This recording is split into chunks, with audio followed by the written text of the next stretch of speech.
ఎవరైతే X contestants fans ఉన్నారో, ఈ సీజన్ ఎక్స్ కంటెస్టెంట్స్, పాత సీజన్ కాదు, ఈ సీజన్ ఎక్స్ కంటెస్టెంట్స్ ఫ్యాన్స్ ఎవరైతే ఉన్నారో వాళ్ళందరూ వీడియోకి ఒక లైక్ చేసి వీడియో చూడడం స్టార్ట్ చేయండి. ఎందుకంటే వాళ్ళందరూ ఈ వారం హౌస్ లోకి వెళ్ళబోతున్నారు సండే. సో ఏం జరగబోతుంది అన్నది మాట్లాడుకునే ముందు మీరు కనుక మన ఛానల్ కొత్తగా చూస్తుంటే సబ్స్క్రైబ్ చేసుకోవడం కూడా మర్చిపోకండి. సో ఏమైందంటే ఈ సీజన్ లో నలుగురు కామనర్స్ ఎలిమినేట్ అయిపోయారు. అలాగే 3 సెలబ్రిటీస్ ఎలిమినేట్ అయ్యారు ఇప్పటి వరకు. సృష్టి తప్పించి మిగిలిన 6 ఆదివారం హౌస్ లోకి వెళ్ళబోతున్నారు. వీళ్ళందరూ ఏం చేస్తారంటే, మనం లాస్ట్ సీజన్ లో సోనియా అండ్ సీత వచ్చేసి నిఖిల్ నామినేట్ చేయడం, పెద్ద గొడవ అవడం చాలా జరిగింది కదా, అలాంటి నామినేషన్ ప్రాసెస్ ఆదివారం జరగబోతుంది అనమాట. మనకు సోమవారం టెలికాస్ట్ అవుతుంది. సో ఎక్కడో ఉన్న ఫ్లోరాకి ఆల్రెడీ టికెట్ వేసి మరి రమ్మ సండే కల్లా నువ్వు ఇక్కడ ఉండాలని చెప్పేసి చెప్పడం కూడా జరిగింది. అండ్ శ్రీజ ఎలిమినేషన్ దగ్గరికి వచ్చేటప్పటికి తను ఆడియన్స్ ఓట్స్ తో వెళ్ళలేదు కదా, అలా ఎలిమినేట్ చేస్తారని చాలా మంది ఆడియన్స్ కి అది నచ్చలేదు.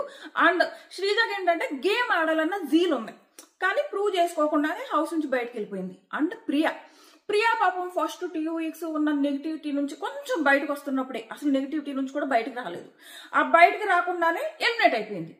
సో ఆ రకంగా ప్రియా. అండ్ మనీష్ కూడా అంతే, ఫస్ట్ 2 వీక్స్ వచ్చిన నెగిటివిటీలోంచి బయటకు రాకుండా తను కూడా వెళ్ళిపోయాడు.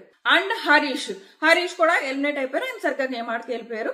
అండ్ ఫ్లోరా ఓటు తక్కువ ఉండి వెళ్ళిపోయారు. భరణి గారు ఓటు తక్కువ ఉండే వెళ్ళిపోయారు, కానీ ఒక పొటెన్షియల్ కంటెస్టెంట్ ఒక బాండింగ్స్ లో ఇరుక్కుపోయి గేమ్ ఆడలేక ఎలిమినేట్ అయిపోయారు అన్న ఫీలింగ్ ఉంది భరణి గారి మీద ఆడియన్స్ లో.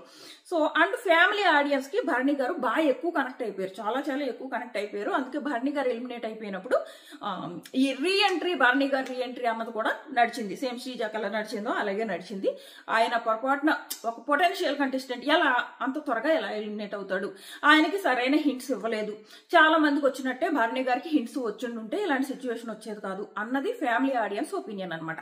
సో ఆ రకంగా భరణి గారు అండ్ అగ్ని పరీక్ష కంటెస్టెంట్ నుంచి షకీబ్ ను కూడా పిలుస్తున్నారంట, మరి ఎందుకు పిలుస్తున్నారో తెలీదు.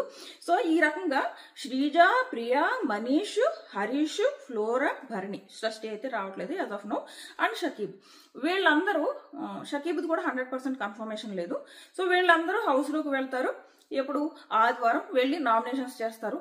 అండ్ ఆ తర్వాత వీళ్ళలోంచి ఒకళ్ళని హౌస్ లో ఉంచి మిగిలిన వాళ్ళు బయటకు వస్తారు. ఒకళ్ళు 100% అయితే కన్ఫర్మ్, సెకండ్ వాళ్ళు ఒక 50% వేసుకోండి, సెకండ్ వాళ్ళని తీసుకుంటారా లేదా అన్నది. బట్ ఒకళ్ళు అయితే కన్ఫర్మ్. సో ఒక్కళ్ళనే కన్ఫర్మ్ చేయాల్సి వస్తే మీరు వీళ్ళలో శ్రీజ, ప్రియా, మనీష్, హరీష్, ఫ్లోరా, భరణి, షకీబ్ ఎవరు హౌస్ లోకి రీఎంట్రీ ఇవ్వాలనుకుంటున్నారు అన్నది ఖచ్చితంగా కామెంట్ చేయండి. ఒకవేళ ఇద్దరిని రీఎంట్రీ చేసే ఛాన్స్ ఉండుంటే వీళ్ళలో ఎవరు రీఎంట్రీ ఇవ్వాలని మీరు అనుకుంటున్నారు అన్నది ఖచ్చితంగా కామెంట్ చేయండి.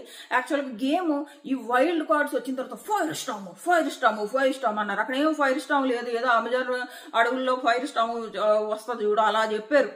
అక్కడ ఏం లేదు. ఈరోజు తెలుసా, మీకు నమ్మరు, నేను 2 o'clock లేచాను. ఇన్స్టాగ్రామ్ వాళ్ళకి తెలుసు 2 నుంచి యాక్టివ్ గా ఉన్నా, 2 నుంచి లైవ్ చూస్తున్నా, కానీ నేను యూట్యూబ్ లో వీడియో చేయలేకపోయాను. ఎందుకు చేయలేకపోయాను? అక్కడ కంటెంట్ లేదు. నాకు కంటెంట్ లేకుండా నేను వీడియో చేయలేను. ఏదో వ్యూస్ కోసం అలా ఉప్పట్ట చేసేయలేను. వెతుకుతున్నా కంటెంట్ దొరుకుతుందేమో, సర్లే 2 o'clock లేచాను, 6 కైనా ఒక వీడియో పెడదామని చూస్తున్నా. కంటెంట్ ఉంటే కదా.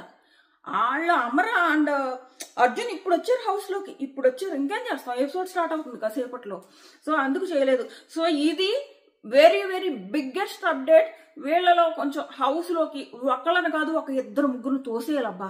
నా ఒపీనియన్ ప్రకారము శ్రీజ, ప్రియా, మనీష్, భరణి గారు వీళ్ళు 4 కూడా హౌస్ లోకి రీఎంట్రీ ఇచ్చేస్తే అద్దరిపోతుంది ఈ సీజన్. లేదంటే సీజన్ 6 కంటే అటర్ ఫ్లాప్ అయ్యే ఛాన్స్ ఉందని నాకు అనిపిస్తుంది.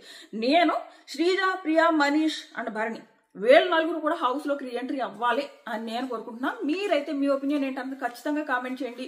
వీడియో నచ్చితే లైక్ చేయండి, సబ్స్క్రైబ్ చేసుకోవడం మర్చిపోకండి. నేను చేసేదే అప్పుడప్పుడు మరీ ఎక్కువ వీడియోస్ చేసి మిమ్మల్ని ఇబ్బంది పెట్టను, అది గుర్తుపెట్టుకుని నేను వీడియో చేయగానే లైక్ చేయడానికి మర్చిపోకండి. 35